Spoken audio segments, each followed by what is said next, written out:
আসসালামু আলাইকুম ওয়া রাহমাতুল্লাহি ওয়া বারাকাতুহু। সুপ্রিয় শিক্ষার্থী বন্ধুগণ, আজকে আমি আপনাদেরকে শেখাবো সূরাতুল ইখলাস। সূরাতুল ইখলাস এটি ছোট একটি সূরা, কিন্তু এই সূরাতে আল্লাহ রাব্বুল আলামিনের একত্ববাদ, আল্লাহ রাব্বুল আলামিন এক ও অদ্বিতীয়, এই বিষয় সম্পর্কে আল্লাহ তাআলা এই সূরার মধ্যে আলোকপাত করেছেন। এটি অনেক গুরুত্বপূর্ণ একটি সূরা। তো এর অনেক ফজিলত রয়েছে। আমরা পরবর্তীতে কোনো এক সময় এগুলোর তাফসির আলোচনা করলে আপনাদেরকে বিস্তারিত জানাবো। তবে আমরা এই ক্লাসগুলোতে আমরা এই সূরাগুলো শুদ্ধকরণ এবং অর্থটা জানার চেষ্টা করি, যাতে করে আমরা নামাজের মধ্যে শুদ্ধ করে পড়তে পারি এবং অর্থটা বুঝতে পারি সেজন্য। তাহলে চলুন আমরা শুরু করি। বিসমিল্লাহির রহমানির রহিম।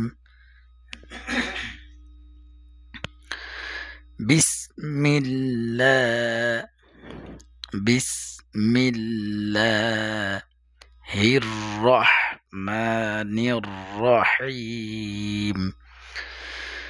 বিসমিল্লাহির রহমানির রহিম।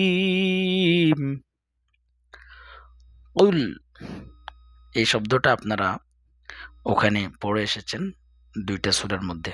এখানে অনেকে কুল বলে, শুধু কুল বললে এটা কাফ হয়ে যাবে, এই জন্য আমরা এখানে কুল কুল বলবো। গলার এই শেষ মাথা থেকে জিহ্বার গোড়া তার বরাবর উপরে তালুর সাথে লাগিয়ে কুল কুল হুয়াল্লাহু হুয়াল্লাহু। অনেকে এখানে ফু ফু বলে, ফু। কুল হুয়াল্লাহু আহাদ। قل هو الله أحد. قل هو الله أحد. قل هو الله أحد. الله الصمد. الله الصمد. الله الصمد. قل هو الله أحد. الله الصمد. لم يلد ولم يولد ولم يولد. لم يلد ولم يولد ولم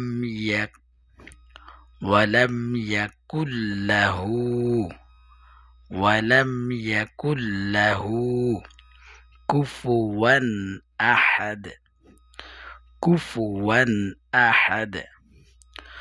ولم يكن له كفوا أحد. قل هو الله أحد. الله الصمد. لم يلد ولم يولد ولم يكن له كفوا أحد.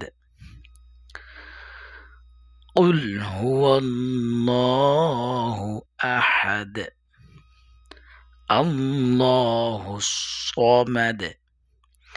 لم يلد ولم يولد ولم يكن له কুফুয়ান আহাদ। আশা করি আপনারা শুদ্ধ করে নেবেন এইভাবে। প্রতিনিয়ত আমরা যেভাবে বলি, আপনি প্রথমে একটি শব্দকে শুদ্ধ করবেন, তারপরে আরেকটি শব্দ, এভাবে করে শেষ পর্যন্ত আগে শুদ্ধ করে নেবেন। পরবর্তীতে আপনি এই শব্দটি মুখস্থ করবেন এবং এই শব্দটি মুখস্থ করবেন, পরে এই দুটি একসাথে পড়বেন। কুল হুয়াল্লাহ, কুল হুয়াল্লাহ, তারপরে আল্লাহু আহাদ, হুয়াল্লাহু আহাদ, এই দুইটা মুখস্থ করে পুরো আয়াত পরে একসাথে পড়বেন। কুল হুয়াল্লাহু আহাদ।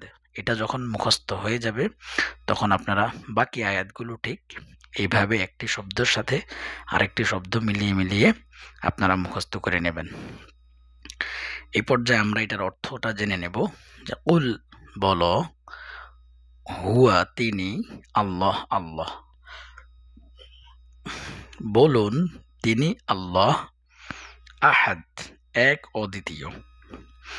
তিনি আল্লাহ যিনি এক অদ্বিতীয়। আল্লাহ আল্লাহ আস-সামাদ অমুখাপেক্ষী। তিনি কোনো কিছুর মুখাপেক্ষী নন, সকলেই তাহার মুখাপেক্ষী, তিনি অমুখাপেক্ষী।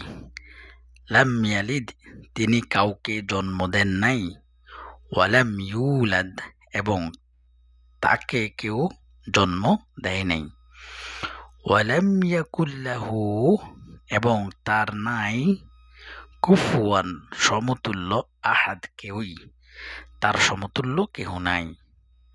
তাহলে তিনি আল্লাহ এক অদ্বিতীয়, আল্লাহ কাহারও মুখাপেক্ষী নহেন, সকলেই তার মুখাপেক্ষী।